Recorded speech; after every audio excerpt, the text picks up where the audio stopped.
এখনও অনেক কিছু পারেন না প্রতিভা। এই যেমন একা একা বাড়ির বাইরে যাওয়া, ছেলে মেয়েদের উঁচু গলায় ধমক দেওয়া, বৌমাদের খোঁটা দিয়ে কথা বলা, কিংবা অপরেশ ঘরে থাকলে তার সামনে কাপড় পাল্টানো। শেষেরটি নিয়ে নিয়ত কথা শুনতে হয় তাকে। তুমি কি এখনও 18 বছরের খুকি যে আমায় দেখে লজ্জায় মরে যাচ্ছ? 50 বছর ঘর করছি, তবু যে এত লজ্জা কোত্থেকে আসে বুঝতে পারি না। যে পুরুষের সঙ্গে সারা রাত শোয়া যায়, 50 বছর ঘর করা যায়, দিনের আলোয় তার সামনে বেআব্রু যদি না হতে পারেন তো তিনি কি করবেন? পারেন না, এটাই শেষ কথা। অথচ অপরে সেই নিয়ে অনর্গল খোঁটা দিয়ে যান। মাঝে মাঝে মনে হয় প্রতিভার তার কি লজ্জা টজ্জার বাড়াবাড়ি আছে? নেই নেই করেও 70 বছর হয়ে গেল। 70 বছরের স্ত্রীলোকের শরীর আর কী বা রহস্য থাকে? 40-এর পর থেকেই একটু মোটার দিকে ধাত ছিল, কিন্তু এমন মোটা নন যাতে চলা বসার কষ্ট হয়। মেয়েদের বয়স হলে যেসব রোগ জোটে বলতে নেই, সেগুলো এখনও তাকে স্পর্শ করেনি। মন ভালো থাকলে অপরেশ তাকে ভুবনেশ্বরী বলে ডাকেন। নাতনি কাজল বলে, দিদা তোমার স্কিন দেখলে না হিংসা হয়। মাইরি, এই বয়সেও কি করে যে ম্যানেজ করে রেখেছো কে জানে। ব্লাউজ ছেড়ে এখন সেমিজ পরছেন প্রতিভা। তবু ছুরির কথার ছিঁড়ি দেখো। যার 2 দিন বাদে বিয়ে হবে তার মুখের ভাষা শুনলে গা রিরি করে, কিন্তু কিছুই করার উপায় নেই। ওর বাবা মানে প্রতিভার বড় ছেলে ধীরেনেরও হাত পা বন্ধ এ ব্যাপারে। কাজল অপরেশের চোখের মণি, নাতনিকে কিছু বললেই দাদু কুরুক্ষেত্র বাঁধাবেন। তা তেনারও তো 75 পেরিয়ে গেছে গত শ্রাবণে। গোলগাল মোটাসোটা চেহারা, চশমা ছাড়াই কাগজ পড়ার চেষ্টা করেন মাঝে মাঝে। সারা জীবন নেশা ভাঙ করেননি, এখন প্রতিভার পাঞ্চে নেন মাঝে মাঝে।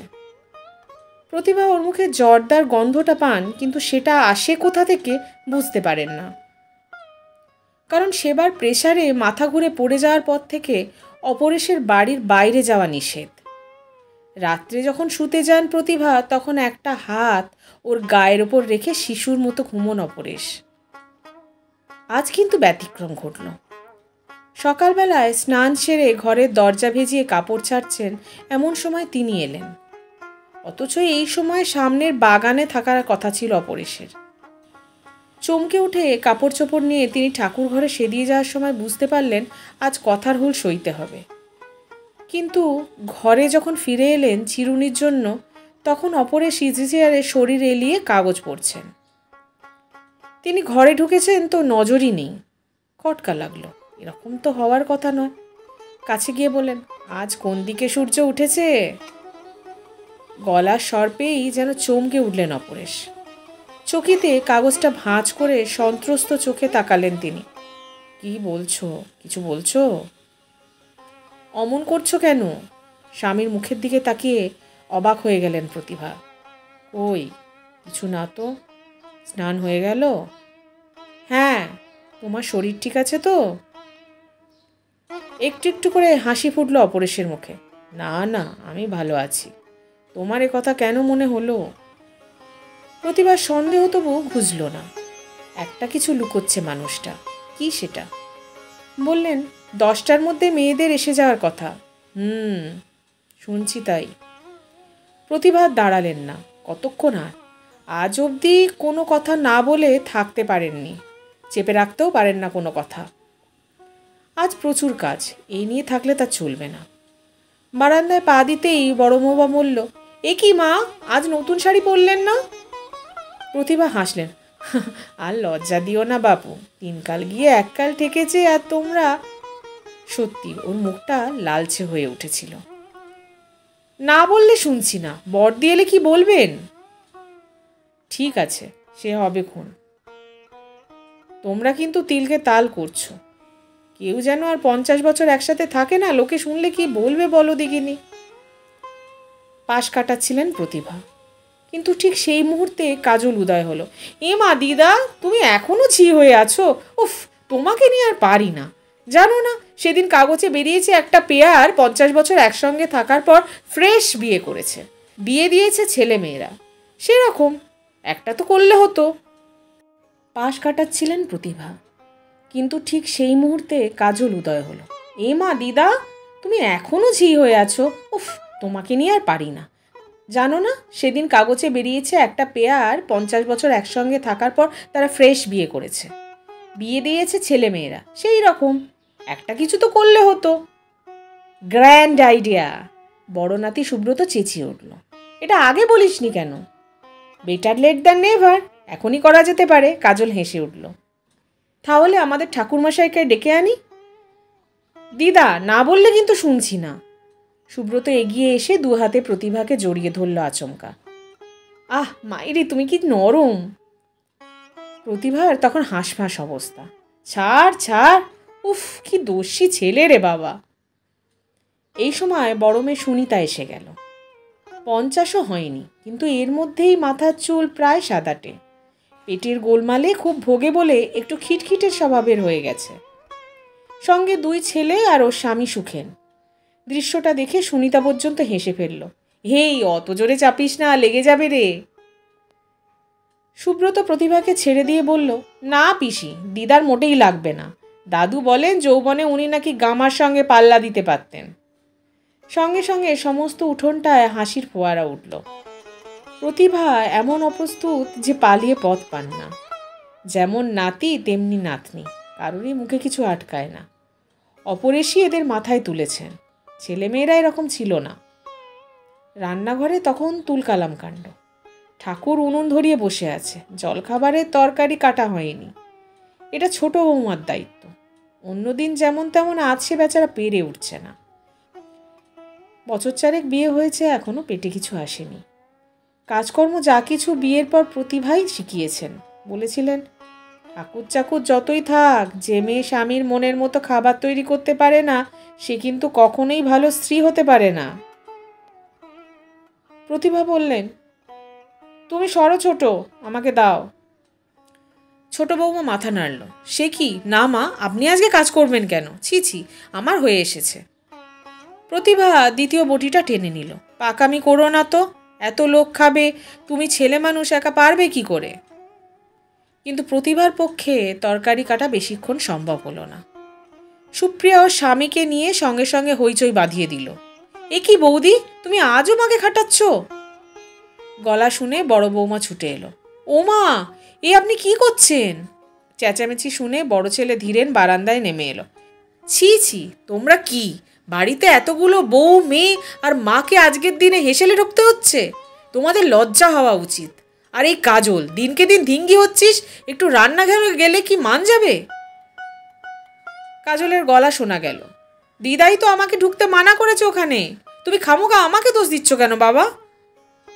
ছোট ছেলে প্রাণেশ নিজের বউয়ের উদ্দেশ্যে চেঁচালো, মাত্র এই কটা লোকের খাবার, তাতেও যদি মায়ের সাহায্য নিতে হয় তাহলে বলার কিছু নেই। ব্যাপারটা এমন হচপচ হয়ে গেল যে ছোট বউ হাঁটুতে চোখ রাখল। প্রতিভা কি করবেন বুঝতে পারলেন না। তারপর ছোট বউয়ের কাঁধে হাত রেখে নিচু গলায় বললেন, একটা কথা বলি শোনো ছোট, পুরুষ মানুষের কথা এক কান দিয়ে ঢোকাবে, এক কান দিয়ে বার করে দেবে। ওদের কথায় শুধুই হুলই থাকে, কিন্তু হুলে বিষ থাকে না। ওদের কথা শুনে কাঁদবে কেন বোকা মেয়ে?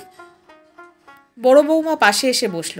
আজকের দিনে মন খারাপ করিস না ছোট, ওদের কথাই ওরকম। আর আপনিও কিছু মনে করবেন না মা, একটা দিন কাজ না করলে কি হয় না? অতএব প্রতিভাকে উঠতে হলো। বাইরে বেরিয়ে আসতেই 2 ছেলে নিশ্চিন্ত হয়ে ঘরে ফিরে গেল জামাইদের সাথে নিয়ে। কাজল বলল, তোমার জন্য খামোখা বাবার কাছে বকুড়িটা খেয়ে গেলাম। প্রতিভা বললেন, আহা, মাখনের মতো পুতুল, গলে গেলেন। বলার ভঙ্গি দেখে কাজল পর্যন্ত হেসে উঠল। সুপ্রিয়া এলো। এ কি মা, তুমি আজ নতুন শাড়ি পরোনি? সুনিতা মায়ের দিকে তাকিয়ে রান্নাঘরে মুখ ফেরালো। সত্যি বড়, তোমরা এই বাড়িতে কি করতে আছো বুঝতে পারি না।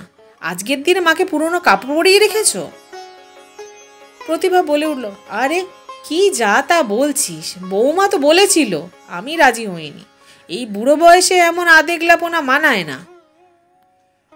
কি যা তা বলছো মা? সুনিতা প্রতিবাদ করল। স্বামী স্ত্রী 50 বছর একসঙ্গে আছো, এরকম কটা ঘটনা চোখে পড়ে।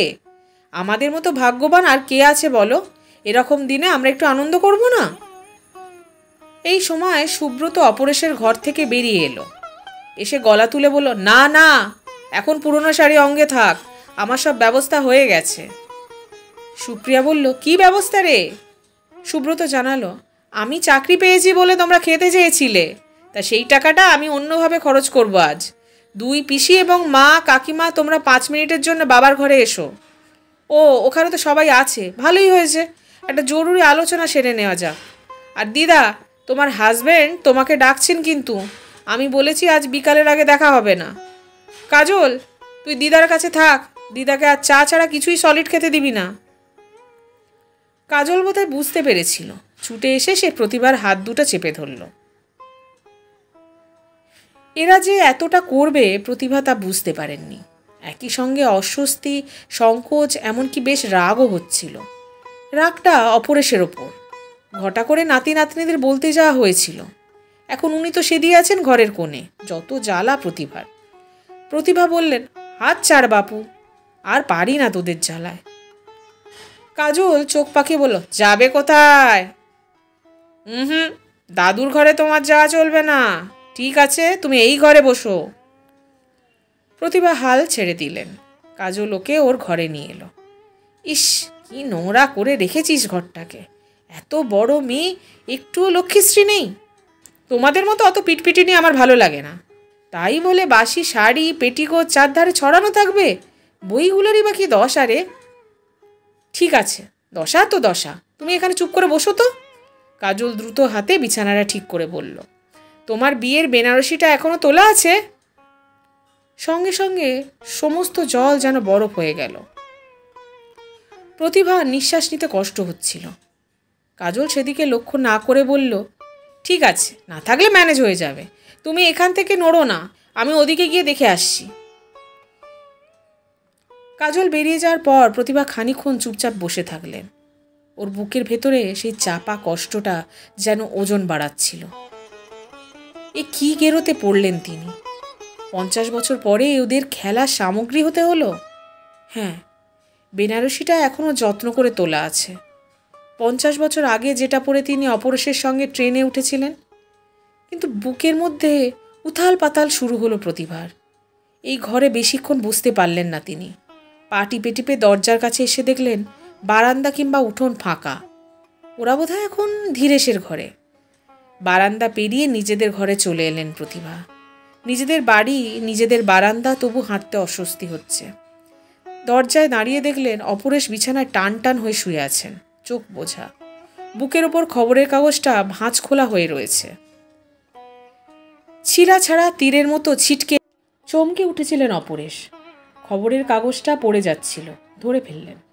তারপর দু চোখে প্রশ্ন করলেন, কি? প্রতিভা বললেন, শুভকে তুমি লেলিয়ে দিয়েছ? অপরেশ বলল, না না, ও তো নিজে থেকেই বলল। কিন্তু তুমি রাজি হলে কেন? ওটা হওয়ার দরকার, অপরেশ বলল। দরকার?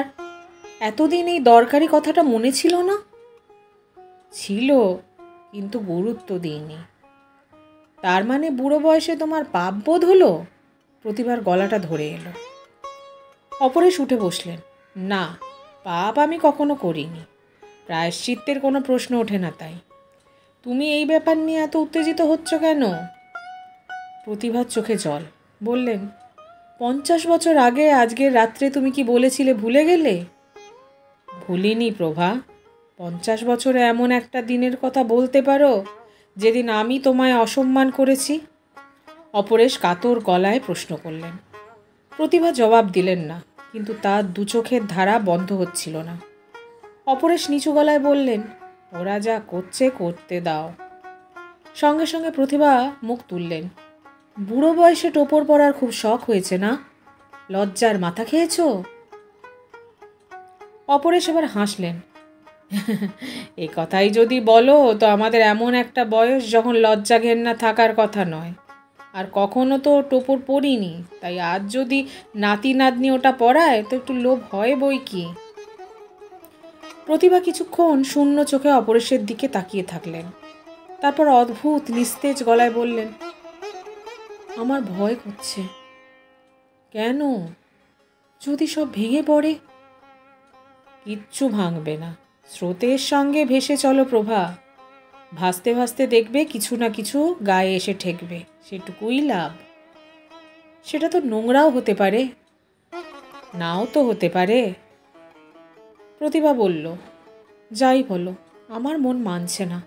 এতদিন ধরে তিল তিল করে এই সংসারটাকে সাজালাম, যদি কিছু হয়। কিচ্ছু হবে না। অপরেশ যেন নিশ্চিন্ত। প্রতিভা ওর দিকে একটু অবাক হয়ে তাকালেন। কি সাধারণ গলায় কথা বলছে মানুষটা, কোনো তাপ উত্তাপ কিচ্ছু নেই। প্রতিভা এবার সত্যি কথাটা বললেন, ওরা ছেলে মানুষই করছে, আর তুমি তাতে সায় দিচ্ছ। কিন্তু আমি পারবো না প্রভা। এবার অপরেশ একটু বিচলিত।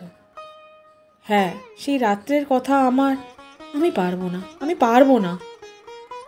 50 বছরেও সেই রাতটাকে তুমি ভুলতে পারলে না প্রভা। ভুলে গিয়েছিলাম, বিশ্বাস করো, তাকে আমার একটুও মনে নেই। একবার হয়তো দেখেছিলাম, কিন্তু আজ মুখটাকে মনে করতেও পারবো না। কিন্তু বিয়ের আসরটাকে, প্রভা, তুমি তোমার 4 ছেলেমেয়ের বিয়ে দিয়েছো। দিয়েছি। তুমি কি আমাকে একটিবারের জন্য ওদের বিয়ের আসরে যেতে দেখেছো? অপরেশ কিছুক্ষণ শূন্য দৃষ্টিতে প্রতিভার দিকে তাকিয়ে রইল। ক্রমশ ওর মুখ কালো হয়ে আসছিল। মাথা নিচু করে বললেন, ভেবেছিলাম সব ভুলে গেছো তুমি। প্রতিভা কি করে বোঝান ওটা একটা কাটা দাগের মতো। কবে রক্ত পড়েছিল, জ্বালা করেছিল, এখন একটু শরীরে দাগটা রয়ে গেছে মাত্র। কিন্তু তা নিয়ে মাথা ঘামানোর নয়। সময়ে সেটা মিলিয়ে যেতে যেতে যেটুকু রয়ে গেছে সেটুকু ভুলেও চোখে পড়ার কথা নয়। কেউ যদি মোটা আঙুল সেই দাগে বোলায়, তখন হয়তো জ্বালা কিংবা রক্ত নয়, অনুভূতিটা ফিরে আসে। এও ঠিক সেই রকম। খবরের কাগজটা ভাঁজ করে অপরেশ বললেন, আমি তোমাকে কোনোদিন শাসন করিনি প্রভা, কোনোদিন জোর করে কিছু চাপিয়েও দিইনি। কিন্তু আজ আমি বলছি, নাতি নাতনিরা যা চাইছে তাই হোক। এতদিন নিজের ওপর বিশ্বাস হারালে? হুম, এতদিনে মুক্ত হলাম, মুক্ত। মানে? সব মানে জানতে চেয়েও না প্রভা। আমরা তো জীবনের 95 ভাগই শেষ করে এসেছি। এখন ঈশ্বর ছাড়া কারো কাছে কৈফিয়ত দেওয়ার কথা নয়, কিন্তু ওই 5 ভাগের জন্য মানুষকে আমাদের প্রয়োজন হচ্ছে। ওদের খেলা যদি আমাদের মুক্ত করে, সেইটুকুই তো লাভ। কি মুক্তি বলছো? আমি কি তোমাকে জোর করে বেঁধে রেখেছি? ছি প্রভা, অবুঝ হইও না। ঠিক এই সময় উঠোনে ওদের কথাবার্তা শোনা গেল। প্রতিভা একটু হকচকিয়ে গেলেন। বাইরে কাজলের গলা পাওয়া গেল, দিদা, ও দিদা, কোথায় গেলে? প্রতিভা চাপা গলায় বললেন, এখনই চেঁচামেচি শুরু করবে ওরা। ঠিক বালিকার মতো প্রতিভা দ্রুত পাশের ঠাকুরঘরে ঢুকে দরজা বন্ধ করলেন। প্রায় সঙ্গে সঙ্গেই কাজল দরজায় এসে দাঁড়ালো। ভ্রু কুঁচকে ঘরটাকে দেখল। তারপর বড় বড় পা ফেলে অপরেশের সামনে এসে বলল, দিদা এই ঘরে এসেছিল? অপরেশ বলল, ও কি এলো না বোঝা গেল না। অপরেশ নাতনির হাত ধরলেন। কাজল বলল, ইস মাগো, একটুও লজ্জা নেই, বিয়ের নামেই গান গাওয়া হচ্ছে। অপরেশ বলল, তবে বিয়ের পাত্রী যদি বদলে যেত তাহলে আরো নির্লজ্জ হতে পারতাম। কাজল বলল, থাক থাক, অনেক হয়েছে। আচ্ছা, তোমাকে বাবা কাকা পিসিরা এত ভয় পায় কেন? আর একটা নাম বললে না তো? কে? হ্যাঁ, দিদাও। শোনো, আমরা সবাই মিলে ঠিক করেছি আজ সন্ধ্যাবেলায় তোমাদের সুবর্ণ জয়ন্তী বিবাহ পালন করা হবে, একদম ঠিকঠাক যেমন করে বিয়ে হয় সেই সব নিয়ম মেনে। তবে তোমাদের বয়স হয়েছে বলে বরকনের মতো সব নিয়ম মানতে হবে না, মানে খেতে টেতে পারো আর কি। এটা অবশ্য বাবার অর্ডারে আমাদের মানতে হচ্ছে। তাহলে আমার পাঞ্জাবিটাকে ইস্ত্রি করে আর ধুতিটাকে একটু কুচিয়ে রেখো। ও মা, তুমি যে পা বাড়িয়ে বসে আছো, আর দিদা বিয়ের নামে উধাও হয়ে গেছে, দেখি কোথায় গেল। কাজল যেমন এসেছিল তেমন বেরিয়ে গেল। অপরেশ এবার খাট ছেড়ে নিচে নামলেন। তারপর খবরের কাগজটা নিয়ে ঘরের মধ্যিখানে দাঁড়িয়ে একটা উপায় ভাবছিলেন। এটাকে কোথাও লুকিয়ে রাখা দরকার। অবশ্য যে জায়গাটা ওটা ছাপা হয়েছে সেটুকু ছিঁড়ে ফেললেই ল্যাটা চুকে যায়, কিন্তু ছিঁড়লেই তো সকলের নজর পড়বে। বয়স হয়ে গেলে লুকোঘর জায়গাগুলো বড্ড কমে যায়। কেমন আছো বাবা? সুনিতা ঘরে এসে দাঁড়ালো, পেছনে ওর স্বামী। অপরেশ মেয়েকে দেখলেন, ঠিক 49 বছর বয়স এখন। ও যখন হলো তখন খুব সামান্য রোজগার করতেন তিনি। ওর ছেলেবেলায় অপরেশ ওকে কিছুই দিতে পারেননি। বললেন, কখন এলি? এই তো, আজ তোমাদের নিয়ে খুব কাণ্ড হবে। তোমার শরীর ঠিক আছে তো? ওই আর কি, তুই কেমন আছিস? আমার কথা আর বলো না, পেটটাই শত্রু হয়ে গেল গো। একটু রিচ খাবার খেলেই 3 দিন বিছানায় শুয়ে থাকতে হয়। ছেলে মেয়েদের ধকর সামলে হাঁপিয়ে উঠি। সুনিতা স্বামীর দিকে তাকালো। বড় জামাই বলল, রোজ যদি 3টে বাজিয়ে দেয় খেতে, তাহলে শরীরের আর কি দোষ বলুন? নিজে যদি শরীরের অযত্ন করে তাহলে ওষুধে কি হবে? এই সময় সুপ্রিয়া এলো। বড় ছোটর বয়সের ব্যবধান যেমন ব্যবধান, তেমনি ব্যবহারেও। সুপ্রিয়া এসে চুপ করে বসে রইল খাটে। ওর স্বামী বোধহয় প্রাণেশের সঙ্গে আড্ডা দিচ্ছে। এই মেয়ের বিয়েটা ঠিকঠাক হয়নি বলে মাঝে মাঝে মনে হয় তার। ওদের দুজনের স্বভাবের মধ্যে মিলের চেয়ে অমিলই বেশি। কতদিন মানিয়ে থাকতে পারবে কে জানে। তোর শরীর ভালো আছে তো? ছোট মেয়েকে জিজ্ঞাসা করলেন অপরেশ। নীরবে মাথা নাড়ল সুপ্রিয়া। তোরা 2 বোনে কিছুদিন এখানে থেকে যা না। সুনিতা বলল, তাহলেই হয়েছে। 2 দিন সংসার ছেড়ে এলে ওদিকে ত্রাহি রব উঠবে। একমাত্র শ্মশানে যাওয়ার আগে আমি মুক্তি পাবো না। আহ, যত বাজে কথা। ওর স্বভাব খুব খারাপ হয়ে যাচ্ছে দেখছি। এসব কুকথা খামোকার না বললে সুখ পাস না, তাই না? বেশ জোরেই ধমক দিলেন অপরেশ। সুনিতা কিন্তু রাগ করল না, হেসে বলল, তুমি আর কি বুঝবে বাবা, কখনো তো সংসার চালাওনি, সব ঝক্কি তো মাই সামলেছে। কিন্তু তোমার মা কোনোদিন এসব বাজে কথা বলেনি। কথাটা বলেই অপরেশের মনে হলো বলাটা ঠিক হয়নি, কারণ ওদের মুখের হাসিটা অস্বস্তিকর। বড় জামাই নিচু গলায় বলল, এখন এই হয়েছে বাবা, মেজাজ কিছুতেই ঠান্ডা থাকে না। এই সময় ছোট বৌমা অপরেশের খাবার নিয়ে এলো। ট্রেতে 1 গ্লাস হরলিক্স আর গোটা 4 বিস্কুট। অথচ এই সময় রোজ পেট ভর্তি জল খাবার খান অপরেশ। ট্রের দিকে তাকিয়ে ওর কপালে ভাঁজ পড়ল। ছোট বৌমার দিকে এক নজর দৃষ্টি বুলিয়ে জিজ্ঞাসা করলেন, কি ব্যাপার? ছোট বৌমা মাথা নিচু করে বলল, ওরা বললেন আজকে এইটাই দিতে। কেন, আমি কি আমাশার রোগী? সুনিতা বলল, বাহ, আজ তোমার বিয়ে দিচ্ছে নাতি নাতনিরা, বিয়ের দিন কি কেউ খায় নাকি? কথা শেষ করে সে হাসল এবং অপরেশ বুঝলেন ব্যবস্থাটা এদের প্রত্যেকেরই সম্মতি আছে। এই সময় কাজল ফিরে এলো। কি আশ্চর্য, ও বড় পিসিমা, দিদাকে যে পাওয়াই যাচ্ছে না। সে কি রে? সুনিতা চমকে উঠল। পাওয়া যাচ্ছে না মানে? সমস্ত বাড়ি খুঁজে কোথাও দেখতে পেলাম না, বাথরুমেও নেই। প্রত্যেকে উদ্বিগ্ন হয়ে উঠল। সুনিতা, ছোট বৌমা এবং জামাই ঘর ছেড়ে বেরিয়ে গেল। অপরেশ দেখলেন সুপ্রিয়ার নজর ঠাকুর ঘরের দিকে। তিনি হাসলেন, ঠিক ধরেছিস, যা ওকে ডাক। বাবা।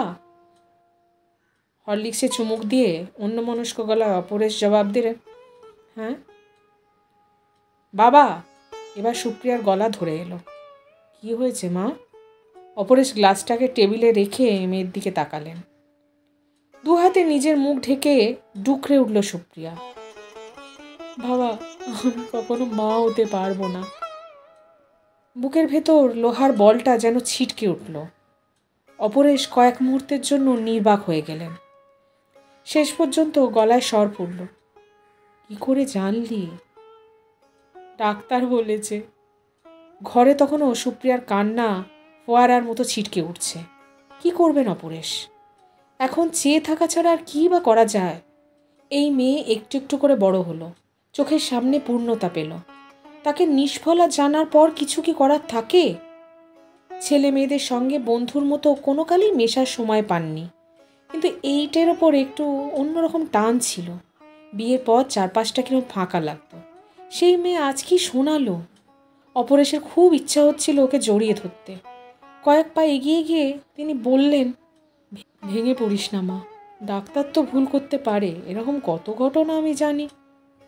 এই মুহূর্তে কোনো ঘটনা কিন্তু তিনি জানতেন না, কিন্তু বলতে পেরে হালকা হলেন কিছুটা। সুপ্রিয়া নিজেকে সামলে নেওয়ার চেষ্টা করছে প্রাণপণে। এমন সময় ঠাকুর ঘরের দরজা খুলে প্রতিভা বেরিয়ে এলো। মুখ দেখে বুঝতে অসুবিধা হয় না, অনেকখানি কেঁদে নেওয়া হয়েছে এর মধ্যে। অপরেশ দেখলেন দুটো মুখে একই মেঘ, একজন অতীতের কথা ভেবে, অন্যজন ভবিষ্যতের দিকে তাকিয়ে। অপরেশ স্বাভাবিক গলায় বলতে চেষ্টা করলেন, ওই তো ওদের মা এসে গেছেন। কোথায় থাকো? এদিকে বাড়ি শুদ্ধ লোক তোমাকে খুঁজে বেড়াচ্ছে। প্রতিভা কথাটাকে আমলই দিলেন না।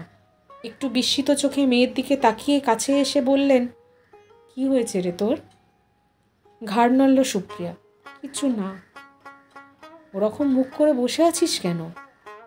প্রতিভা একবার মেয়ে আর একবার অপরেশের মুখের দিকে তাকিয়ে কারণটা বুঝতে চাইছিলেন। অপরেশ তড়িঘড়ি বলে উঠলেন, আমি ওকে বকছি বলে কাঁদছে। কেন, ও কি করেছে? সত্যি ওই একটি জিনিস ছাড়া তুমি বোধহয় কিছু জানোই না।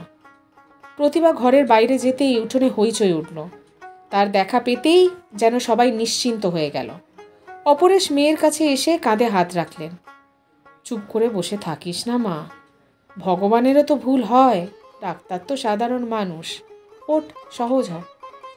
সুপ্রিয়া উঠল, তারপর মাথা নিচু করে বাইরে পা বাড়ালো। হঠাৎ কি হলো অপরেশের? কোনোদিন যা বলেন না, আজ তাই বললেন। এবার আমার কাছে কিছুদিন থেকে যাবি? সুপ্রিয়া যেন এরকম কিছুরই প্রত্যাশায় ছিল। মাথা নেড়ে হ্যাঁ বলে বারান্দায় নামল। দুপুরে ও আহার জুটল না, শরবত আর মিষ্টি খেতে হলো। বয়স বাড়ার সঙ্গে সঙ্গে মিষ্টিটাকে এড়িয়ে চলেন অপরেশ। ডায়াবেটিস এখনও থাবা বাড়ায়নি, কিন্তু ওত পেতে নেই তাই বা কে জানে। সেবার মাথা ঘুরে পড়ে যাওয়ার পর ডাক্তার বলে দিয়েছিলেন দুশ্চিন্তা একদম করবেন না। বললেই যেন দুশ্চিন্তা বন্ধ করা যায়। কাজলকে গিয়ে একটা কৌটো জর্দা আনিয়েছিলেন কিছুদিন আগে। পানের সঙ্গে সেটা খেলে গা গরম হয়, কিন্তু তা খেতে হয় প্রতিভাকে লুকিয়ে। কৌটোটা রয়েছে রবীন্দ্র রচনাবলীর পেছনে। প্রয়োজনে বের করা সম্ভব হয় না প্রতিভা ঘরে থাকলে। খাবার নিয়ে ভেবেছিলেন চেঁচামেচি করবেন। বুড়ো বয়সে একটা মানুষকে ওরা না খাইয়ে রাখছে, এ কেমন রসিকতা। কিন্তু সুব্রত আর কাজল যেভাবে বুঝিয়ে গেল, তাতে সেই ইচ্ছেটাকে বাতিল করতে হলো। বড় ছেলে ধীরেশ এত বাড়াবাড়ি পছন্দ করেনি, কিন্তু শেষ পর্যন্ত সেও চুপ করে গেল। প্রতিভা যে সেই ঘর ছেড়ে বেরিয়েছেন আর ফিরে আসেননি। মিষ্টি খেয়ে অপরেশ বারান্দায় এলেন। হায় ভগবান, ওরা এর মধ্যেই বাড়িটার হাল পাল্টে দিয়েছে। উঠোনে ছাদনা তলা হয়েছে, কলা গাছ পোতা হয়েছে, মাথার ওপরে শামিয়ানা। কে যেন চেঁচিয়ে জিজ্ঞাসা করলো, আচ্ছা গায়ে হলুদটা তো হলো না? বড় বৌমা বোধহয় জবাব দিলেন, ভর দুপুরেও কথা মনে করে কি হবে? অপরেশের বেশিক্ষণ দাঁড়িয়ে থাকতে লজ্জা করছিল। একটু আগে ওরা জিজ্ঞাসা করেছিল তার বন্ধুদের নিমন্ত্রণ করা হবে কিনা। তিনি না বলে দিয়েছেন। বন্ধু বলতে তো কেউ নেই, দু একজন সমবয়সী পরিচিত আছেন মাত্র, তাদের বলে কি হবে? ডেকোরেটরের লোকজনদের দেখে বুঝতে পারলেন ওরা অনেককেই নিমন্ত্রণ করেছে। অপরেশ আবার ঘরে ফিরে এলেন, আর তখনই কাগজটার কথা মনে পড়ে গেল। টেবিলের ওপর সেটা নেই, কে নিয়ে গেল? লুকিয়ে রাখবেন ভেবেছিলেন, কিন্তু রাখাটা আর হয়নি। দুটো কাগজ আসে এই বাড়িতে, সাধারণত অপরেশের কাগজ নিয়ে কেউ টানাটানি করে না। তিনি আবার দরজায় এসে গলা তুলে বললেন, এই কাগজটা কে নিয়ে গেল? কয়েক সেকেন্ড চুপচাপ, তারপর বড় বৌমার গলা শোনা গেল, এই কে নিয়েছে কাগজটা? একটু বাদেই বড় জামাই কাগজটা ওর সামনে নিয়ে এলো। আমি ভেবেছিলাম আপনার পড়া হয়ে গেছে। ঈষৎ মাথা নেড়ে সেটি হস্তগত করে বিছানায় ফিরে এলেন তিনি। তারপর সন্তর্পণে সেটিকে বালিশের তলায় চাপা দিয়ে চোখ বন্ধ করলেন অপরেশ। সকালবেলায় কাগজের দ্বিতীয় পাতায় ছবিটা দেখে কিছু বুঝতে পারেননি, কিন্তু নিচের লেখাগুলো পড়ার পর থেকেই তার যেন খুব ভয় ভয় করছিল। সুব্রত কাজল যখন আবদার করল, তখন মনে হলো এটাই ওই ভয় থেকে মুক্তি পাওয়ার রাস্তা। চট করে রাজি হয়ে গেলেন। 50 বছর হয়ে গেছে তাদের একসঙ্গে থাকার কাল। 50টা বছর ধরে একসঙ্গে অনেক সুখ এবং দুঃখকে ওরা মানিয়ে নিয়েছেন। দুজন থেকে আরও 4 জন এসেছে। তাদের বিয়ে থা দিয়ে এখন তো ভরা সংসার। চিরকালই উগ্র আধুনিকতা তিনি পছন্দ করতেন না, আর এই স্বভাবটা পেয়েছে বড় ছেলে। ফলে এই বাড়িটা একটা আপাত কনজারভেটিভ পরিবেশ আছে। এইসব ভেঙে পড়বে, দুমড়ে মুচড়ে থেবড়ে যাবে যদি ওরা জানতে পারে অপরেশ এবং প্রতিভার মধ্যে কখনোই আনুষ্ঠানিক বিয়ে হয়নি। এতদিন এসব কথা ভাবেননি অপরেশ, আজ ভাবছেন। কি হতে পারে ওরা যদি জানতে পারে এ কথা? ওরা কি নিজেদের জারজ ভাববে? ধর্ম ও আইনের স্বীকৃতি ছাড়া যে বন্ধন তার ফসল হিসেবে নিজেদের গায়ে থুথু দেবে? অপরেশ জানেন বড় ছেলেটা সহ্য করতে পারবে না। মেয়েদের ওপরও নিশ্চয়ই চাপ আসবে তার শ্বশুরবাড়ি থেকে। কাজল আর সুব্রত কি করবে তিনি জানেন না, কিন্তু এক মুহূর্তে সুন্দর সংসার তাদের হাতছাড়া হয়ে যাবে এ ব্যাপারে তিনি নিশ্চিত। নিজে প্রেম করে বিয়ে করেও ছেলে মেয়ের প্রেম সহ্য করতে পারে না এমন ঘটনা তো আকছাত দেখা যায়, কিন্তু বৃদ্ধ পিতামাতা অবিবাহিত এই সত্যটি সহ্য করা যে বড় মুশকিল হবে তাদের কাছে। শোনার পর কি ছেলেমেয়েরা ওদের মৃত্যু কামনা করবে? বড় ভয় হলো। তাই সুব্রতদের কথায় রাজি হয়ে গেলেন। 50 বছর পর ওরা বিয়েটার নবীকরণ করতে চাইছে, সেই সুযোগে আসল কাজটি সেরে নেওয়া যেতেই পারে। তারপর যে যাই বলুক, কিছু আর এসে যায় না। কিন্তু এতদিন কি সত্যি কিছু এসে যাচ্ছিল? এতদিন কি বুক ফুলিয়ে অপরেশ পৃথিবীর বুকে হেঁটে বেড়াননি? একথা ঠিক, প্রতিভা বাড়ি থেকে একদমই বের হতো না, কিন্তু চেষ্টা করলে কি অপরেশের খোঁজ পাওয়া যেত না? এটাই ওর কাছে খুব বিস্ময়ের ব্যাপার বলে মনে হয়। সেই মানুষটা এত নির্লিপ্ত হয়ে রইল কি করে? একটাও খোঁজ করলো না, পুলিশকে জানালো না। প্রতিভার মামা নয় লজ্জায় ঘেন্নায় হাল ছেড়ে দিয়েছিল। ব্যাপারটা প্রথম দিকে অপরেশের ভাবনায় আসতো, কিন্তু কখনোই তিনি প্রতিভার সঙ্গে এ ব্যাপারে আলোচনা করেননি। গোড়ার 2-3 মাস কেটে গেলে প্রতিভা ভুলেও এসব প্রসঙ্গ আর তোলেননি। বছরের ধুলোগুলো জমে জমে ঢেকে দিয়েছে সেই রাতটাকে। কিন্তু আজ সকালের খবরের কাগজটা যে এক হয়ে সব উড়িয়ে ওটাকে নগ্ন করবে এটা কল্পনা করেননি অপরেশ। অপরেশের প্রথম চাকরি কানপুরে। ভার্গবদের বিরাট চামড়ার ব্যবসায় মোটামুটি মাইনেতে ওর একা চলে যাচ্ছিল। তখন বয়স 24 চলছে, টকবগে যৌবন। বিয়ে থা করার জন্য কৃষ্ণনগরের বাড়ি থেকে চাপ দিচ্ছে। এই সময় উনি প্রতিভাকে দেখতে পেলেন। প্রথম দেখাতেই জড়িয়ে গেলেন। কাছাকাছি বাড়ি, অথচ 2-1 বার কথা হয়েছে কি হয়নি। কিন্তু বুঝতে অসুবিধা হয়নি প্রতিভারা ব্রাহ্মণ, বাপমা নেই, মামার কাছেই মানুষ। প্রতিভার মামার সাথে পরিচয় হয়েছে। ভাগ্নিকে গাড় থেকে নামাতে তিনি একটি সৎ ব্রাহ্মণ পাত্রের সন্ধানে ব্যস্ত। অপরেশ ব্রাহ্মণ নয় জানার পর তার সম্পর্কে কোনো আগ্রহ ছিল না ভদ্রলোকে। এই সময় প্রতিভার চিঠি এলো অপ্রত্যাশিতভাবে। আমার বিয়ে ঠিক হয়েছে, কিছু একটা করুন। মাথা খারাপ হয়ে গিয়েছিল অপরেশের। এই মাইনেতে বিয়ে করা যায় না, অথচ প্রতিভাকে তার চাই। বিভিন্ন জায়গায় দরখাস্ত ছেড়ে ছেড়ে এখন তিনি ক্লান্ত। শেষ পর্যন্ত গৌহাটির এক ওষুধ কোম্পানিতে ডাক এলো ইন্টারভিউয়ে। চাকরিটা হবে ভাবতে পারেননি। খুশি মনে কানপুরের পুরনো পাট চুকোতে ফিরে এসে হতবম্ব হয়ে গেলেন। দিন 7 মধ্যেই নদীর জল অনেক এগিয়ে গেছে। সেই দিনই প্রতিভার বিয়ে। পাত্র কানপুরের একজন বড় ব্যবসায়ী। তার গৌহাটিতে চাকরি পাওয়ার খবর ওখানে না জানিয়ে তিনি ভার্গবদের কাছ থেকে বিদায় নিয়ে এলেন। সেই রাতে ট্রেনে ফিরে যাবেন এমন ব্যবস্থা ঠিক। রাত 11টায় ট্রেন। স্টেশন তেমন দূরে নয়। প্রতিভার বিয়ে সন্ধে লগ্নে চুকে গেছে। জিনিসপত্র নিয়ে বেরোতে যাবেন এমন সময় সে এলো। বেনারসি নয়, সিল্কের শাড়িতে প্রতিভা ঝকঝক করছে। এই সময় যত কাছেই হোক বিয়ের কোণে বাড়ি থেকে বের হতে পারে তা কল্পনাতেও ছিল না। উত্তেজনায় কাঁপছিল প্রতিভা। চিঠিটা পেয়ে কিছুই করলে না? অপরেশ বিব্রত হয়ে পড়েছিলেন। তুমি? শুধু প্রশ্নটা করব বলে এসেছি। করতে চেয়েছিলাম, যখন করলাম তখন সময় পেরিয়ে গেছে। সময় কি সত্যিই পেরিয়ে গেছে? ওর হাতে শাঁখা, কপালে সিঁদুর। অপরেশ কথাটার মানে ঠিক বুঝতে পারছিলেন না। আমাকে গ্রহণ করতে কি আপত্তি আছে? না, নেই। অপরেশ ওই 2টি কথাই বলতে পেরেছিলেন এবং সেই রাত্রিরেই কানপুরে ট্রেন ধরেছিলেন ওরা। একটুও দ্বিধা করেননি প্রতিভা।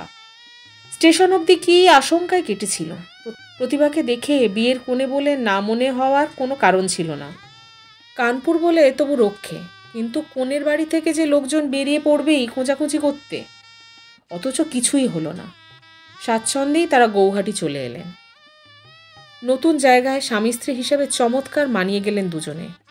শাখা সিঁদুর থাকায় কোনো ঝামেলাও পোয়াতে হয়নি। কিন্তু প্রতিদিন মনে হতো এই বুঝি পুলিশ এলো। সেই আশঙ্কায় একটার পর একটা চাকরি ছেড়েছেন আর জায়গা পাল্টেছেন অপরেশ। প্রতিভা কোনো কালেই বাইরে বের হতে চাইতো না। কানপুরের কেউ দেখে ফেলবে সে আশঙ্কা তাই কমই ছিল। মাঝখান থেকে অপরেশের সঙ্গে কৃষ্ণনগরের সম্পর্কটা ছিন্ন হয়ে গেল, কিন্তু তার জন্য কোনোদিন আফসোস তার হয়নি। যে সত্যটা তাকে খুব আলোড়িত করত তা হলো সামান্য আলাপ এবং কোমল সম্পর্কটাকে এতখানি গুরুত্ব দিয়েছিল প্রতিভা যে বিয়ের পিঁড়ি থেকে উঠে সরাসরি চলে এসেছিল যাচাই করতে। একবার জিজ্ঞাসা করেছিলেন, সেই এলে তো বিয়ের আগে এলে না কেন? প্রতিভার যুক্তিতে সত্য ছিল। সেই দিনই তো তিনি কানপুরে ফিরেছেন। ফিরে খবর শোনার পর আর বাড়িতে থাকেননি। সব কিছু চুকিয়ে সন্ধ্যের পর ঘরে এসেছিলেন। প্রতিভার পক্ষে তার দেখা পাওয়া সম্ভব ছিল না। জানতে চেয়েছিলেন, যদি রাজি না হতাম তোমার কথায়? প্রতিভা হেসেছিলেন, ভেবো না বলবো আত্মহত্যা করতাম। আমি স্বাচ্ছন্দ্যে ফিরে যেতাম তোমাকে কাপুরুষ ভেবে। প্রতিভা জিজ্ঞাসা করেছিলেন, আমাদের আইন বা ধর্মের বিয়ে হয়নি, তুমি কি তাই চাও? এক মুহূর্তে ভেবেছিলেন অপরেশ, তারপর হেসে বলেছিলেন, কোনো দরকার আছে? মনের চেয়ে কি ধর্ম কি আইন কোনো কিছু কি বড়? যে মুহূর্তে তুমি আমার কাছে এসেছো সেই মুহূর্তে আমাদের বিয়ে হয়ে গেছে। প্রতিভা জিজ্ঞাসা করেছিলেন, তোমার বিবেক পরিষ্কার তো? অপরেশ জানিয়েছিলেন তিনি এ ব্যাপারে মুক্ত। তারপর তো 50টা বছর কেটে গেল, একটা ঢেউও ওঠেনি। আর 5টা বিবাহিত দম্পতির মতো তারাও সহজ স্বচ্ছন্দ। ঠিক এই সময় ওই কাগজে দেখতে পেলেন অপরেশ খবরটা। সঙ্গে সঙ্গে সব যেন গুলিয়ে যাচ্ছে। একটা ভয়, যা কিনা বাইরে থেকে নয় ভেতর থেকে উঠে আসছে। তার হাত থেকে রক্ষা পাওয়ার জন্যেই নাতি নাতনিদের আবদারে সম্মতি দিয়েছিলেন। কিন্তু এ কথা তো বোঝানো যাবে না প্রতিভাকে। জানেন এ নিয়ে কথা বললে প্রতিভার কাছে ছোট হয়ে যেতে হবে তাকে। অতএব এই ভালো, এখন তো ধর্মের বিয়েতে আপত্তি নেই। খবরটা চারপাশে ছড়িয়ে পড়েছে তা বোঝা গেল, কারণ বিকাল হতেই আত্মীয় স্বজনরা এসে পড়ল, এমনকি কাগজের লোকেরাও। তাদের প্রশ্নের জবাব দিতে হলো অপরেশকে। সন্ধে নাগাদ সুনিতা এলো নতুন পাঞ্জাবি ধুতি নিয়ে। বলল, বাবা এগুলো পরে নিতে হবে, তখন ঘর ভর্তি লোক। অপরেশ লক্ষ্য করেছিল যে কোনোদিন তার সামনে হালকা কথা বলার সাহস পেত না, সেও আজ রসিকতা করছে। মেয়ের দিকে তাকিয়ে এবার একটু দুর্বল বলে মনে হলো নিজেকে। শেষ পর্যন্ত ওর হাতে ছেড়ে দিলেন সব। প্রতিবার দর্শন সকালের পর তিনি আর পাননি। সারাদিন ধরে ইচ্ছা করছিল নিভৃতে ওর সঙ্গে একটু কথা বলেন, সুযোগ পাওয়া যায়নি, কিংবা প্রতিভা নিজেই সুযোগ দিতে চাননি। খবরের কাগজটাকে এখন নিরাপদে রেখেছেন অপরেশ আলমারির জামা কাপড়ের তলায়। পুরনো কাগজ ফেলে দিয়ে আজকের কাগজটাকে ভাঁজ করে রেখেছেন। কারো চোখে পড়বে না। হাসি, চিৎকার, চেঁচামেচিতে উঠোনটায় বিয়েবাড়ির পরিবেশ। ওখান থেকে যখন হুকুম হলো বর আনো, তখন ছুটে এলো সুব্রত আর কাজল। দাদুকে দুহাতে জড়িয়ে নিয়ে এলো আসরে। সমবেত দর্শকরা হাততালি দিয়ে উঠল ওকে দেখে। আসবার সময় কাজল তার রূপটি দেখিয়ে দিয়েছে আয়নায়। ভাঙা গাল, বয়সের নোক বসা মুখ, অথচ সব মিলিয়ে কি উজ্জ্বল দেখাচ্ছে। মাথার টোপর পড়ার পর সত্যি বলতে কি একটু লজ্জাই লাগছিল তার। জীবনে প্রথমবার এই বেশ ধারণ। কিন্তু ছাদনাতলায় ও কে বসে? লাল বেনারসির পুডলিটাই কি প্রতিভা? মাথা নিচু করে থাকায় মুকুটটি বর্ষার মতো দেখাচ্ছে। কেউ যেন চেঁচালো, ও দিদিমা দেখো দাদুকে কেমন দেখাচ্ছে। কাজল কানের কাছে মুখ নিয়ে এসে বলল, 50 বছরে কোনো চেঞ্জ হয়েছে? বিয়ের প্রতিটি কাজ মেয়েরা যত্ন করে করেছে। ছোট জামাই চেঁচিয়ে জিজ্ঞাসা করলো, আচ্ছা বাপের বিয়ে কি কারোর দেখা উচিত? বোধহয় সুপ্রিয়ার প্রতি কটাক্ষ। এটা কিন্তু অন্যদের মনেও লাগলো। কিন্তু পুরুতমশাই জানিয়ে দিলেন সুবর্ণ জয়ন্তীর বিবাহ তো ছেলেমেয়েরাই দেয়। আলোচনা কানে আসছিল। কত ভাগ্য হলে তবেই না 50 বছরের বিবাহিত জীবন কাটানো যায়। কজনার ভাগ্যেই বা ঘটে এমন। জামাইরা এসে পিঁড়ি ধরল। অপরেশ দাঁড়িয়ে আছে চুপচাপ। প্রতিভাকে পিঁড়িতে বসিয়ে ওরা তাকে পাক দিচ্ছে। তারপর মুখোমুখি হলেন ওরা, এবং যতই মুখ নামিয়ে থাকুন অপরেশ বুঝতে পারলেন যে কোনো মুহূর্তেই প্রতিভা কেঁদে ফেলবেন। ওর হাতের আঙুল কাঁপছে। অপরেশের খুব ইচ্ছা করছিল বলেন, প্রভা একটু শক্ত হও, অন্তত সবার সামনে কিছু করে বসো না। এই সময় চিৎকার চেঁচামেচিতে কান রাখা দেয়। সুব্রত বলল, দাদু এবার মালা বদল হবে। কাজল বলল, সে কি রে, আগে তো শুভদৃষ্টি হোক, তারপর তো। জামাইরা বলল, আর পাচ্ছি না ধরে রাখতে, তাড়াতাড়ি তাড়াতাড়ি। কে যেন ফুট কাটল, 50 বছরের ভার জমেছে তো, হাজার হোক। কাপড় দিয়ে চাঁদোয়া করা হলো। কাজল এলো দাদুর পাশে, সুব্রত দিদার। বলল, এবার দাদুর চোখের দিকে তাকাও। কাজল বলল, খবরদার দাদু, দিদাকে এখন চোখ রাঙাবে না, বেশ রোম্যান্টিক চোখে তাকাও তো। অনেক অনুরোধে প্রতিভা মুখ তুললেন। চোখের পাতা খুলতেই অপরেশের সেখানে টলটলে জল দেখতে পেলেন। সঙ্গে সঙ্গে শাঁখ বাজলো, উলু দিল মেয়েরা। শুধু কাজল বলল, ওমা দিদা, তুমি কাঁদছো কেন? প্রতিভা মুখ নামালেন। ওর শরীরে এখনো কাঁপুনিটা ছড়িয়ে পড়ছে। যা আশঙ্কা করেছিলেন অপরেশ, তা ঘটল না। বিয়েটা নির্বিঘ্নেই ঘটে গেল। ছাতনাতলা থেকে অপরেশ চলে এলেন নিজের ঘরে। প্রতিভাকে নিয়ে গেল মেয়েরা। ঘরে ঢুকে একটু হতভম্ব হয়ে গেল অপরেশ। এর মধ্যে ওরা বিছানাটাকে ফুলে ফুলে সাজিয়ে দিয়ে গেছে। কাজল বলল, এখন শুধু টোপরটা খোলো, শোয়ার আগে পাঞ্জাবিটা ছাড়বে না, পুরুতমশাই বলেছেন। তোমাদের কাল রাত্রি করতে হবে না, আজই ফুলশয্যা। তারপর আরও রাত বাড়লে, খাওয়া দাওয়ার পাট চুকলে প্রতিভাকে নিয়ে এলো ওরা। এখন অবশ্য প্রতিভার মাথায় মুকুট নেই, কিন্তু বেনারসি আর ফুলের মালায় হঠাৎ অপরূপা বলে মনে হলো অপরেশের। কাজল বলল, নতুন বউকে দিয়ে গেলাম দাদু, একটু দেখো। দরজা ভেজিয়ে ওরা চলে যেতেই প্রতিভা ধীর পায়ে ঠাকুর ঘরে ঢুকলেন। ইজি চেয়ার ছেড়ে অপরেশ অস্থির চোখে ঠাকুর ঘরের দিকে একবার তাকিয়ে দরজার আগল তুলে দিলেন। তারপর আবার ফিরে এসে বসলেন ইজি চেয়ারে। খুব ক্লান্ত লাগছে এখন, সারাদিন ধরে কম ধাকল তো গেল না। কাজের বাড়ির লোকজনের গলা ধীরে ধীরে মিয়ে এলো। শেষ পর্যন্ত অসহিষ্ণু হয়ে উঠলেন অপরেশ।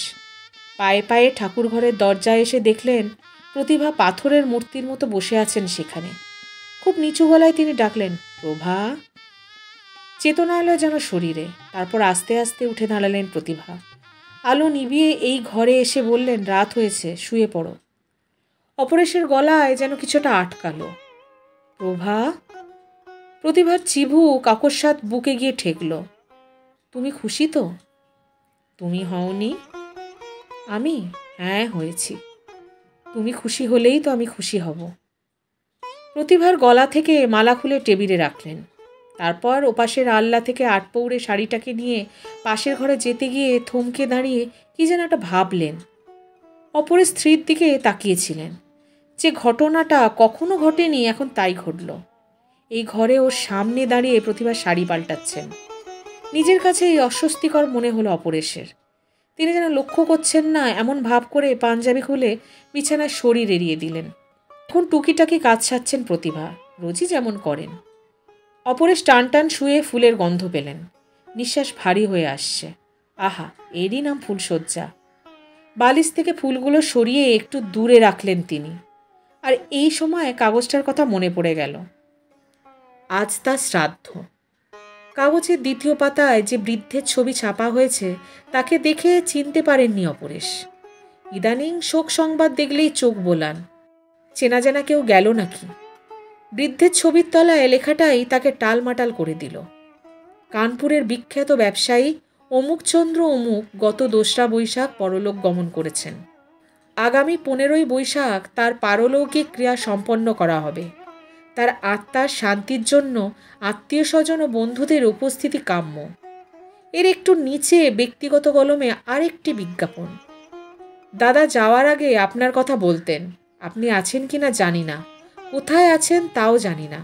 যদি এই কাগজ চোখে পড়ে তাহলে 15ই বৈশাখে দাদার কাজ করলে তিনি তৃপ্ত হবেন। আজ সেই 15ই বৈশাখ। 50 বছরে একটি কথাও প্রতিভাকে লুকিয়ে রাখেননি তিনি, আজ রাখতে হলো। সারাদিন ধরে যত ভাবছেন তত ছবিটা তাকে তাড়া করছে। যে মানুষটা 50 বছর নিরাসক্ত হয়ে রইল, সে ছবি হয়ে তাকে বিব্রত করতে পারল। সকালবেলা ছবিটা দেখেই যে চিন্তাটা তার মাথায় চলকে উঠেছিল, তা হলো আইন এবং ধর্মের চোখে প্রতিভা আজ বিধবা হয়ে গেল।